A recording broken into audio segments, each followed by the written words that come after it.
तो hi guys, कैसे हैं आप लोग? आशा करता हूँ आप लोग अच्छे होंगे। तो आज की इस वीडियो में हम लोग रांची यूनिवर्सिटी का सेमेस्टर 1 का जिनका मेजर में पॉलिटिकल साइंस है उनके लिए आज वीवीआई ऑब्जेक्टिव और सब्जेक्टिव क्वेश्चन लेकर आए हैं। तो वीडियो को अंत तक वॉच कीजिएगा, ठीक है। तो मैं बता दूं कि यह जो रांची यूनिवर्सिटी का है और रांची यूनिवर्सिटी और नीलांबर पीताम्बर यूनिवर्सिटी का सिलेबस जो है वो दोनों सेम है, ठीक है।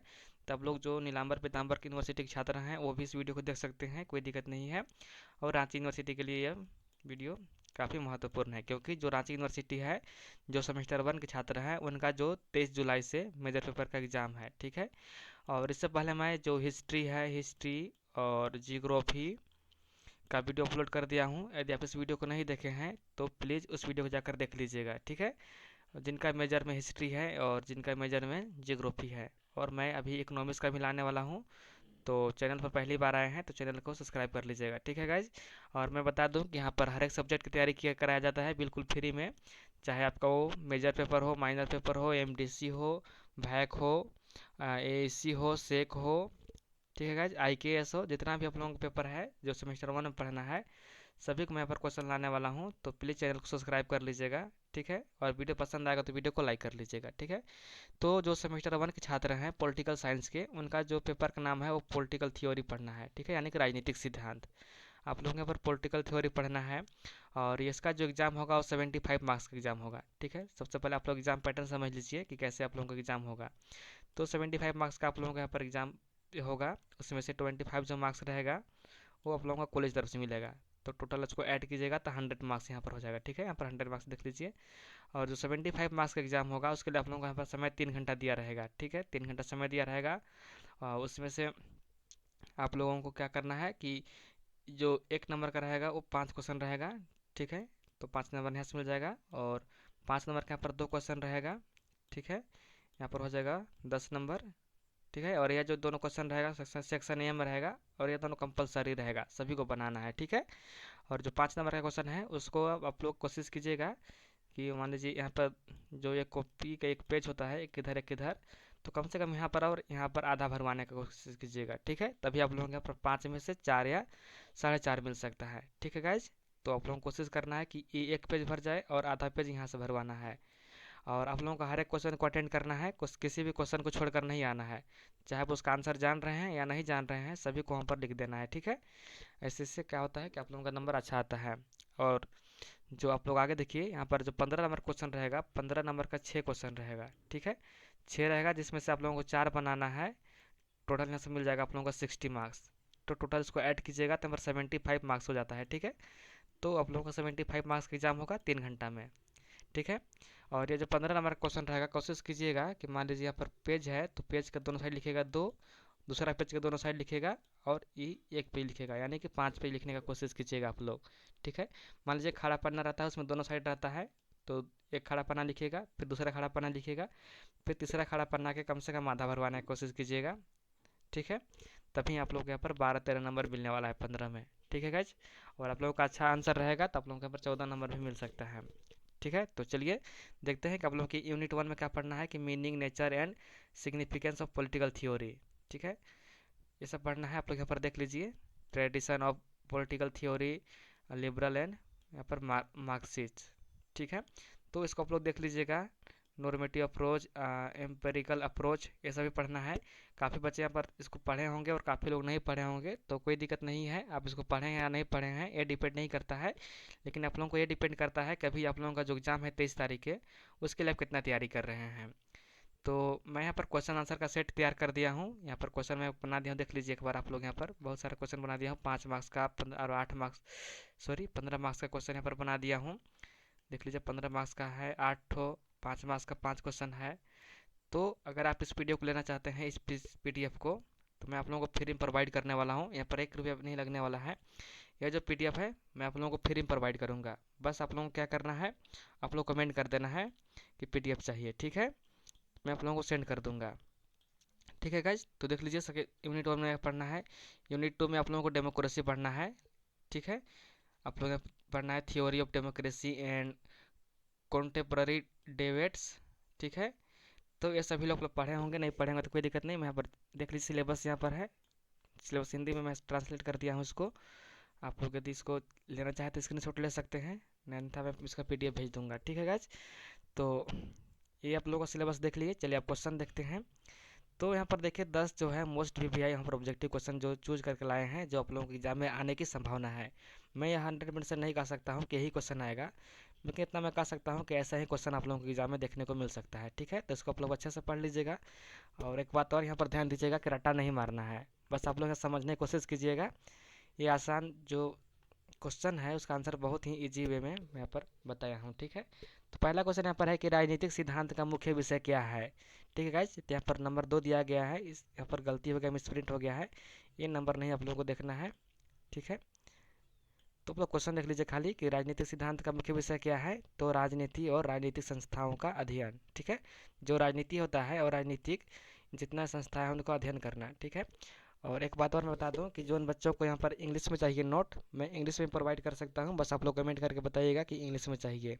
ठीक है गाइज, मैं यहाँ पर इंग्लिश लिए इसलिए नहीं लाया हूँ क्योंकि काफ़ी जो बच्चे हैं वो हिंदी मीडियम से हैं, इसलिए मैं यहाँ पर हिंदी से ही बताता हूँ। ठीक है गाइज, तो चलिए क्वेश्चन नंबर यहाँ पर 3 है कि उदारवादी राजनीतिक सिद्धांत किस पर जोर देती है। तो जो उदारवादी राजनीतिक सिद्धांत है वो व्यक्ति की स्वतंत्रता और अधिकारों पर जोर देती है। ठीक है, चलिए आगे चलते हैं। क्वेश्चन नंबर यहाँ पर है कि अगला, मार्क्सवाद सिद्धांत का मुख्य आधार क्या है। तो जो मार्क्सवाद जो सिद्धांत है, ठीक है, उसका मुख्य आधार है वर्ग सिद्धांत। ठीक है, वर्ग सिद्धांत यहाँ पर उसका मुख्य आधार है। अगला क्वेश्चन है कि मानकात्मक यानी कि नॉर्मेटिव दृष्टिकोण किस पर आधारित है। तो मूल्य, आदर्श और नैतिकता पर यहाँ पर आधारित है। ठीक है, जो नॉर्मेटिव दृष्टिकोण है वो आदर्श, मूल्य हो गया, नैतिक पर यहाँ पर आधारित है।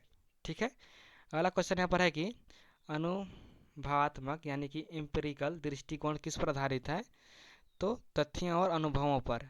ठीक है, यहाँ पर जो एम्पिरिकल है वो तथ्यों और अनुभवों पर आधारित है, जबकि जो यहाँ पर नॉर्मेटिव है वो मूल्य, आदर्श और नैतिकता पर यहाँ पर आधारित है। ठीक है, इसको ध्यान दीजिएगा, इसको मिक्सअप नहीं करना है।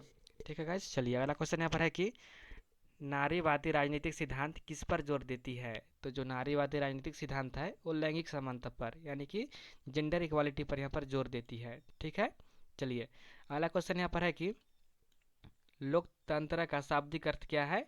तो जनता का शासन। ठीक है, और यहाँ पर एक जो पॉलिटिकल थिंकर होते हैं जिनका नाम है यहाँ पर क्या है, अब्राहम लिंकन। ठीक है, अमेरिका के राष्ट्रपति रहते हैं, उन्होंने कहा था जनता का, जनता द्वारा जनता के लिए। उन्होंने एक यहाँ पर परिभाषा देते हैं लोकतंत्र का, जनता का, जनता द्वारा जनता के लिए। ठीक है, चलिए अगला क्वेश्चन यहाँ पर है कि अभिजनवादी सिद्धांत यानी कि इलिटिस्ट थियोरी किस पर जोर देती है। तो अल्पसंख्यक अभिजन वर्ग के शासन पर। ठीक है, क्वेश्चन नंबर अगला है कि बहुलवादी सिद्धांत यानी कि प्लुरलिस्ट थियोरी किस पर जोर देती है। तो विभिन्न समूहों की राजनीतिक भागीदारी पर। ठीक है, अगला क्वेश्चन है कि आधुनिकतावाद किस का विरोध करता है। तो आधुनिकतावाद जो है वो एकमात्र सार्वभौमिक सत्य और विचार का यहाँ पर जोर देता है। ठीक है, तो ये रहे आप लोगों का 1 नंबर वाला जो क्वेश्चन। आप लोगों को कैसे क्वेश्चन दिया रहेगा, यहाँ पर क्वेश्चन दिया रहेगा और आप लोगों को यहाँ पर आंसर लिखना है। तो आप लोग कोशिश कीजिएगा कि जो आप लोग आंसर लिखेंगे वो एक ही लाइन में यहाँ पर हो जाए। जैसे मैं यहाँ पर आंसर है देख लीजिए, यहाँ पर एक लाइन में है, तो ऐसे कोशिश कीजिएगा कि एक लाइन में एक शब्द में उत्तर देने का कोशिश करना है। ठीक है, अन्यथा आप लोगों के पास समय बहुत कम बच जाएगा। ठीक है, क्या है कि क्वेश्चन जो है वो अधिक रहता है, तो आप लोगों को हर एक क्वेश्चन को अटेंड करना है। ठीक है, तो सबसे पहले आप लोग यहाँ पर 5 मार्क्स का क्वेश्चन देख लीजिए, जो 5 मोस्ट वीवीआई है, जो आने की हम लोग संभावना है। ठीक है, मैं ऑब्जेक्टिव तो नहीं कह सकता कि ऑब्जेक्टिव वही आएगा, क्योंकि जो ऑब्जेक्टिव क्वेश्चन है वो कहीं से भी पूछ सकता है, लेकिन जो सब्जेक्टिव क्वेश्चन है जो 5 मार्क्स का है और जो 15 मार्क्स का है, इसमें से आप लोगों को यहाँ पर जो 5 मार्क्स का है, जो 5 है उसमें से 1 या 2 क्वेश्चन आने की संभावना यहाँ पर है। ठीक है, और आप लोगों को जो 5 मार्क्स का आता है वो 2 ही क्वेश्चन आता है। ठीक है, और जो 15 मार्क्स का है, 15 मार्क्स का क्वेश्चन वो 8 है। 8 में से यहाँ पर 4 या 5 आप लोगों को यहाँ पर देखने को मिल सकता है। ठीक है, तो आप लोगों को चिंता नहीं करना है, बस आप लोगों को इसको याद करके जाना है आंसर को। ठीक है, समझ के जाना है। तो सबसे पहले आप लोग यहाँ पर क्वेश्चन देख लीजिए, 5 मार्क्स का है कि राजनीतिक सिद्धांत का अर्थ, प्रकृति और महत्व बताइए। पहला क्वेश्चन यही है और इसका आंसर मैं नीचे दे दिया हूँ, पहले आप लोग क्वेश्चन देख लीजिए, फिर इसके बाद आंसर मैं करा दूंगा। ठीक है, तो दूसरा क्वेश्चन है उदारवादी और मार्क्सवादी राजनीतिक सिद्धांत में अंतर बताइए। तीसरा है कि मानकात्मक मानकात्मक और अनुभवात्मक दृष्टिकोण की व्याख्या कीजिए। ठीक है। क्वेश्चन नंबर 4 है कि नारीवाद राजनीतिक सिद्धांत का संक्षिप्त वर्णन कीजिए। पांचवा है कि अभिजनवादी और बहुलवादी लोकतंत्र सिद्धांत में अंतर बताइए। ये 5 मार्क्स का क्वेश्चन है। अब 15 मार्क्स का जो क्वेश्चन है वो देख लीजिए, जो 8 है। पहला क्वेश्चन है कि राजनीतिक सिद्धांत का अर्थ, प्रकृति एवं महत्व के विस्तार से व्याख्या कीजिए। ठीक है। दूसरा क्वेश्चन है कि उदारवादी और मार्क्सवादी राजनीतिक सिद्धांतों का तुलनात्मक अध्ययन कीजिए। तीसरा क्वेश्चन है कि राजनीतिक सिद्धांत के मानकात्मक और अनुभवात्मक दृष्टिकोण की व्याख्या कीजिए। चौथा है कि राजनीतिक सिद्धांत में नारीवादी और उत्तर आधुनिक दृष्टिकोण की व्याख्या कीजिए। एक बात आप और समझ लीजिए, यहाँ पर देख लीजिए जो 15 मार्क्स का जो क्वेश्चन 3 है, ठीक है, 15 मार्क्स का क्वेश्चन 3 और यहाँ पर देख लीजिए क्वेश्चन मार्क्स 5 मार्क्स का जो क्वेश्चन 3 है वो सब दोनों सेम है। ठीक है। तो आप लोग 15 मार्क्स का जो क्वेश्चन देख लीजिएगा, ठीक है, जो 3 क्वेश्चन है जो 15 मार्क्स का देख लीजिएगा, तो आप लोगों को जो 5 मार्क्स का क्वेश्चन है वो ऑटोमेटिक यहाँ पर समझ में आ जाएगा। ठीक है। तो आप लोगों को जो 15 मार्क्स का जो क्वेश्चन है और जो 5 मार्क्स दोनों में है उसको आप लोगों को एक देखना है। ठीक है। और वो कोशिश कीजिएगा 15 मार्क्स वाला क्वेश्चन देखिए। जैसे पहला क्वेश्चन यहाँ पर है राजनीतिक सिद्धांत का अर्थ, प्रकृति और महत्व, और यहाँ पर भी है राजनीतिक सिद्धांत का अर्थ, प्रकृति और महत्व बताइए। तो आप लोग कोशिश कीजिएगा 15 मार्क्स वाला क्वेश्चन को समझने के लिए। हालांकि दोनों का आंसर सेम है, लेकिन आप लोग 15 मार्क्स वाला समझ जाइएगा, तब लोग जो 5 मार्क्स का क्वेश्चन आएगा वो आप लोग बना लीजिएगा अपने से। ठीक है। तो आप लोग कोशिश करना है कि 15 मार्क्स वाला क्वेश्चन देखें। ठीक है। चलिए अगला क्वेश्चन यहाँ पर है कि चौथा क्वेश्चन देख लीजिए, राजनीतिक सिद्धांत में नारीवादी और उत्तर आधुनिक दृष्टिकोण की व्याख्या कीजिए। क्वेश्चन नंबर 5 है कि लोकतंत्र का अर्थ एवं विभिन्न लोकतांत्रिक सिद्धांतों की व्याख्या कीजिए। ठीक है। क्वेश्चन नंबर 6 है कि अभिजनवादी और बहुलवादी लोकतंत्र सिद्धांतों का तुलनात्मक अध्ययन कीजिए। क्वेश्चन नंबर 7 है कि आधुनिक समय में लोकतंत्र के सामने उपस्थित प्रमुख चुनौतियों की चर्चा कीजिए। ठीक है। और क्वेश्चन नंबर 8 है कि राजनीतिक सिद्धांत के समकालीन एवं आलोचनात्मक दृष्टिकोण की व्याख्या कीजिए। ठीक है गाइस, तो क्वेश्चन आप लोग देख लिए कैसा है। चलिए इसका आंसर देखते हैं। तो जो 5 मार्क्स का क्वेश्चन है उसका आंसर यहाँ पर देख लीजिए। पहला क्वेश्चन था कि राजनीतिक सिद्धांत का अर्थ, प्रकृति और महत्व को बताइए। यानी कि आप लोग यहाँ पर क्या पूछा है, इसका जो अर्थ है, मीनिंग पूछा है, इसका नेचर पूछा है और इसका क्या इंपॉर्टेंस है वो पूछा है। ठीक है। तो आप लोग यहाँ पर सभी का अलग अलग आंसर लिखिए। जैसे मैं यहाँ पर लिखा हूँ, पहले प्रकृति लिखा हूँ, ठीक है, फिर इसका महत्व लिखे हैं, उसके बाद उसका जो मीन फर्स्ट में है उसका मीनिंग यहाँ पर देख लीजिए। फर्स्ट में इसका जो यहाँ पर मीनिंग है, ऐसा क्या अर्थ है वो लिखे हैं। ठीक है। तो देखिए इसका आंसर है कि राजनीतिक सिद्धांत राजनीति, राज्य सरकार, सत्ता, स्वतंत्रता, समानता और न्याय जैसे विषयों का अध्ययन करता है। यानी जो राजनीतिक सिद्धांत है वो क्या करता है कि जो यहाँ पर का है, राज्य है, सरकार है, सत्ता है, स्वतंत्रता है, समानता है और न्याय जैसे जो विषय है, जो न्याय है, ऐसे विषयों पर यहाँ क्या करता है, अध्ययन करता है राजनीतिक सिद्धांत। ठीक है। इसका प्रकृति क्या है कि यह राजनीतिक विचारों का अध्ययन करता है, यह राज्य और सरकारों के कार्यों को समझाता है। ठीक है। और यह स्वतंत्रता, समानता और न्याय जैसे मूल्यों पर विचार करता है। ठीक है गाइज। चलिए इसका महत्व देखते हैं, इसका इंपॉर्टेंस क्या है। तो राजनीतिक सिद्धांत हमें राजनीति और राजनीतिक संस्थाओं को समझने में मदद करता है। यानी जो राजनीतिक सिद्धांत है वो क्या राजनीति हो रहा है, क्या राजनीति जो राजनीतिक संस्था है उन सभी को यहाँ पर क्या करता है, समझने में हम लोग को हेल्पफुल रहता है। ठीक है। यह नागरिकों को उनके अधिकारों और कर्तव्यों के प्रति जागरूक बनाता है।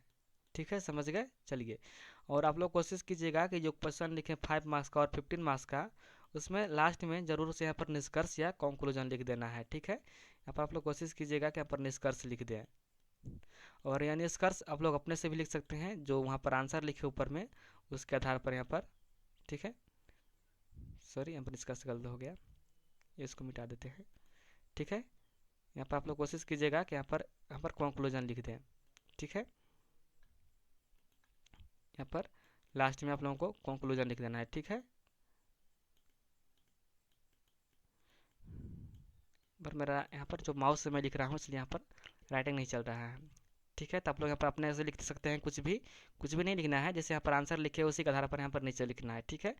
चलिए, क्वेश्चन नंबर 2 है कि उदारवादी और मार्क्सवादी राजनीतिक सिद्धांत में अंतर बताइए। यानी जो उदारवादी है और जो मार्क्सवादी है ये दोनों में क्या अंतर है। तो देखते हैं कि उदारवादी राजनीतिक सिद्धांत व्यक्ति की स्वतंत्रता, अधिकार और लोकतंत्र पर जोर देती है। ठीक है। जो उदारवादी होता है, उदारवादी सिद्धांत, उदारवादी, ये व्यक्तित्व की क्या करता है, व्यक्ति के स्वतंत्रता जो है, अधिकार है और लोकतंत्र पर जोर देती है। जबकि जो मार्क्सवादी सिद्धांत है वो समाज में आर्थिक समानता और वर्ग संघर्ष पर जोर देती है। ठीक है। उदारवाद निजी संपत्ति को स्वीकार करता है, जबकि मार्क्सवाद निजी संपत्ति के स्थान पर सामूहिक स्वामित्व का समर्थन करता है। यानी जो उदारवाद है वो किसी एक व्यक्ति को यहाँ पर स्वीकार करता है, जबकि मार्क्सवादी है, मार्क्सवादी बहुत सारे जो समाज में व्यक्ति है सभी के यहाँ पर क्या करता है, समर्थन करता है। ठीक है, समझ गए। चलिए अगला क्वेश्चन यहाँ पर है क्वेश्चन नंबर 3, और इसका जो मैं आंसर दिया हूँ बल्कि शॉर्ट में दिया हूँ, बस आप लोग समझने के लिए, आप लोग समझ जाइएगा तो अपने से आंसर लिख सकते हैं, क्योंकि यह पॉलिटिकल साइंस है। ठीक है, यहाँ पर आप लोगों को अपने से लिखना पड़ता है आंसर। क्वेश्चन नंबर यहाँ पर 3 है कि मानकात्मक और अनुभवात्मक दृष्टिकोण की व्याख्या कीजिए। ठीक है, तो मानकात्मक दृष्टिकोण इस बात का अध्ययन करता है कि राजनीति और राज्य को कैसा होना चाहिए। इसमें न्याय, समानता और स्वतंत्रता जैसे आदर्शों पर जोर देती है। यानी कि जो मानकात्मक दृष्टिकोण होता है, यह राजनीति और राज्य को कैसा होना चाहिए, मतलब यह जो है दृष्टिकोण यह बताता है कि जो राज्य है और राजनीति हो रहा है वो किस प्रकार होना चाहिए, समाज में न्याय कैसा होना चाहिए, समानता कैसा होना चाहिए, लोगों को कितना स्वतंत्रता मिलना चाहिए, ये जो बात है इस पर यहाँ पर जोर देती है मानकात्मक दृष्टिकोण। ठीक है, जबकि जो अनुभवात्मक दृष्टिकोण होता है वो वास्तविक तथ्यों और घटनाओं के आधार पर राजनीतिक का अध्ययन करता है। ठीक है, इसमें चुनाव, मतदान और राजनीतिक व्यवहार का अध्ययन किया जाता है। ठीक है, चलिए अगला क्वेश्चन देखते हैं। क्वेश्चन नंबर 4 है कि नारीवादी राजनीतिक सिद्धांत का संक्षिप्त वर्णन कीजिए। तो यहाँ पर उत्तर देखिए कि जो नारीवादी राजनीतिक सिद्धांत है महिलाओं और पुरुषों के बीच समानता का बात करता है, या महिलाओं के साथ होने वाले भेदभाव और असमानताओं का विरोध करता है। यानी जो नारीवादी राजनीतिक सिद्धांत है ये जो मेल और फीमेल है इन दोनों के बीच समानता की बात करता है। ठीक है, यानी कि कहता है कि कोई भी स्त्री है और कोई पुरुष है, दोनों में यहाँ पर दोनों का समान अधिकार है। ठीक है, यदि पुरुष यहाँ पर दिन भर काम करता है तो उसको 500 मिल रहा है, तो स्त्री को भी 500 पर मिलना चाहिए। ठीक है, ऐसा नहीं है कि स्त्री है तो उसको यहाँ पर 400 मिले और जो पुरुष है उसको 500 मिले। तो ये बात पर जो नारीवादी है वो नारीवादी बताता है कि जो महिला है और पुरुष है दोनों को समान अधिकार दिया जाना चाहिए। ठीक है, और यह महिलाओं के साथ होने वाले भेदभाव और असमानता का विरोध करता है। यानी कि किसी भी महिला के साथ यहाँ पर जो भेदभाव हो रहा है और जो असमान उसके साथ व्यवहार किया जा रहा है उसका यह विरोध करता है नारीवादी राजनीतिक सिद्धांत। ठीक है, चलिए यह महिलाओं को शिक्षा, रोजगार, राजनीति और समाज में समान अधिकार देने का समर्थन भी करता है। यानी जो नारीवादी राजनीतिक सिद्धांत है यह समाज में महिलाओं को रोजगार, शिक्षा, राजनीति और समाज में समान अधिकार देने का समर्थन भी करता है। ठीक है, चलिए आगे चलते हैं। क्वेश्चन नंबर 5 है कि अभिजनवादी और बहुलवादी लोकतंत्र सिद्धांत में अंतर बताइए। तो अभिजनवादी सिद्धांत के अनुसार शासन पर कुछ शक्तिशाली और प्रभावशाली लोगों का नियंत्रण होता है। यानी कि जो अभिजनवादी सिद्धांत होता है उसमें जो शासन होते हैं उस पर कुछ जो लोग होते हैं शक्तिशाली और प्रभावशाली यहाँ पर नियंत्रण होता है। ठीक है, जबकि बहुलवादी सिद्धांत के अनुसार समाज में अनेक समूह होते हैं और सभी समूह राजनीतिक में भाग लेते हैं। यानी कि जो बहुलवादी राजनीतिक सिद्धांत होता है इसमें यहाँ पर सभी को यहाँ पर अधिकार दिया जाता है, सभी लोग राजनीति में भाग ले सकते हैं। ठीक है, अभिजनवादी सिद्धांत कुछ लोगों की शक्ति पर जोर देता है, जबकि बहुलवादी सिद्धांत विभिन्न समूहों की भागीदारी पर जोर देता है। यानी कि कहने का मतलब है शॉर्ट में कि जो अभिजनवादी सिद्धांत होता है उसमें जो वहाँ पर बड़े लोग होते हैं उनको ही केवल यहाँ पर अधिकार दिया जाता है, जबकि बहुलवादी सिद्धांत कहता है कि समाज में सभी लोग को यहाँ पर भागीदारी दिया जाना चाहिए। ठीक है, समाज में सभी लोग एक समान है। ठीक है गाइज, तो ये रहे आप लोगों का 5 मार्क्स का क्वेश्चन, और यहाँ पर 15 मार्क्स का भी उत्तर मैं बना दिया हूँ। तो इसको मैं अगले वीडियो में बनाऊँगा। ठीक है, अगर मैं इस वीडियो में बनाता हूँ तो ये वीडियो काफ़ी लंबा हो जाएगा और कई लोग ऐसे हैं जो एक वीडियो को देखते देखते बोर हो जाते हैं। ठीक है, तो मैं आप लोग कमेंट कीजिएगा तो मैं इसका सेकेंड पार्ट भी बना दूंगा, अन्यथा यदि आप लोग चाहें तो इसका मैं PDF भी भेज दूंगा। बस आप लोगों को कमेंट करना है और कमेंट पे अपना नंबर भेज देना है। ठीक है, अगर नंबर नहीं भेजते हैं तो आप लोग यहाँ पर मेरा नंबर लिख लीजिए 9301483451। ठीक है, इस पर आप लोगों को कॉल नहीं करना है, आप लोग यहाँ पर मैसेज कर दीजिएगा, मैं आप लोगों को सेंड कर दूंगा इसका जो क्वेश्चन है। बस आप लोगों को यहाँ पर सेंड कर लिख देना है आप लोगों को सेंड कर, जो भी आप सब्जेक्ट चाहिए, पॉलिटिकल चाहिए, हिस्ट्री चाहिए, जियोग्राफी चाहिए, इकोनॉमिक्स चाहिए, जिसका भी चाहिए आप लोग बस कमेंट कर दीजिएगा, मैं उसको भेज दूंगा। ठीक है, तो नंबर देख लीजिए एक बार फिर से, 9301483451। आप लोगों को यहाँ पर कॉल नहीं करना है, ठीक है, व्हाट्सअप करना है। ठीक है, तो पहले आप लोग आंसर देख लीजिए। ठीक है, यदि आप लोग चाहेंगे तो मैं इसका सेकंड पार्ट बना दूंगा, अगर आप लोग नहीं चाहेंगे तो मैं इसका जो आंसर है वो आप लोगों को भेज दूंगा व्हाट्सअप में। ठीक है गाइज, देख लीजिए, यहाँ पर 8 क्वेश्चन का आंसर मैं बना दिया हूँ, 8 क्वेश्चन का, बस आप लोगों को इसको अच्छे से पढ़ लेना है। ठीक है, और एक बात और ध्यान दे दीजिए, यहाँ पर जब एग्ज़ाम में जाते हैं और आप लोगों का समय कम होता है, समय आप लोगों के पास कम अभी है, क्योंकि अब आज आप लोगों का क्या हो गया, 20 जुलाई हो गया, और आप लोगों को 23 जुलाई का यहाँ पर सॉरी, यहाँ पर आप लोगों को 23 जुलाई को क्या है, एग्जाम होने वाला है।